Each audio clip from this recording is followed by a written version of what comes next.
ലോക്സഭാ തെരഞ്ഞെടുപ്പിൽ കോട്ടയം മണ്ഡലത്തിൽ റബ്ബർ വിഷയം സജീവ ചർച്ചയാക്കാൻ ഒരുങ്ങി രാഷ്ട്രീയ പാർട്ടികൾ. താങ്ങുവില 10 രൂപ വർദ്ധിപ്പിച്ചത് LDF ഉയർത്തിക്കാട്ടുമ്പോൾ ഇത് പര്യാപ്തമല്ല എന്ന ക്യാമ്പയിൻ നടത്താനാണ് UDF തീരുമാനം. NDAയും വിഷയം ചർച്ചയാക്കും. കേരള കോൺഗ്രസുകൾ തമ്മിൽ നേരിട്ടുള്ള പോരിന് കളമൊരുങ്ങുന്ന കോട്ടയത്ത് റബ്ബർ കർഷകരുടെ പ്രതിസന്ധി തന്നെയാണ് ആദ്യം മുതലുള്ള ചർച്ച. കേന്ദ്ര സർക്കാർ അവഗണന തുടരുമ്പോഴും സംസ്ഥാന ബജറ്റിൽ 10 രൂപ താങ്ങുവില വർദ്ധിപ്പിച്ചത് വലിയ നേട്ടമായാണ് LDFും ജോസ് കെ മാണി വിഭാഗവും ഉയർത്തിക്കാട്ടുന്നത്. റബ്ബറിന്റെ താങ്ങുവില 170 നിന്ന് 180 ആക്കിയിരിക്കുന്നു. സാമ്പത്തിക ബുദ്ധിമുട്ടുണ്ട്. കേന്ദ്രം സാമ്പത്തികമായി ഈ സംസ്ഥാനം ഞെരുക്കുന്നത് എല്ലാവർക്കും അറിയാം. പക്ഷേ ആ പ്രതിസന്ധിക്കിടയിലും റബ്ബർ മേഖലയിലെ വിഷയങ്ങൾ പരിഹരിക്കാൻ ഉള്ള ഒരു തുടക്കമെന്ന നിലയ്ക്ക് ഇൻസെന്റീവ് കൂട്ടിയിരിക്കുകയാണ്. അതുപോലെ KRL കേരള റബ്ബർ ലിമിറ്റഡിന് 250 കോടി രൂപ അനുവദിച്ചിരിക്കുന്നു.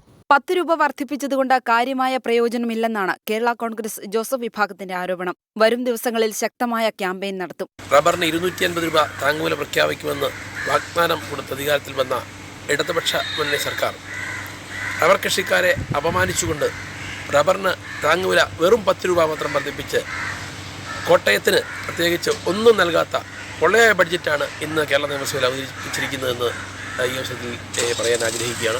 റബ്ബർ കർഷകരെ സഹായിക്കാൻ കേന്ദ്രം ശ്രമിക്കുന്നുണ്ടെന്നാണ് BJPയുടെ വാദം. ലോക്സഭാ തെരഞ്ഞെടുപ്പ് അടുത്തെത്തി നിൽക്കെ വിഷയം സജീവ ചർച്ചയാക്കാനാണ് 3 മുന്നണികളുടെയും തീരുമാനം. 24 കോട്ടയം. അപ്പോൾ റബ്ബർ കർഷകർ ചെറുതല്ലാത്ത അംഗസംഖ്യ കേരളത്തിൻ്റെ പല ഭാഗത്തുമുണ്ട്. അത് വോട്ടെടുപ്പിൽ ചില പോക്കറ്റുകളിലെങ്കിലും നിർണായക സ്വാധീനമാവുന്നതാണ്. അപ്പോൾ അത് ഉറപ്പായും ലോക്സഭാ തെരഞ്ഞെടുപ്പ് വിഷയമാകും. അപ്പോൾ അതിനിടയിൽ ഇപ്പോൾ നമ്മുടെ ബജറ്റിൽ 10 രൂപ വർധന ഉണ്ടാകുന്നു.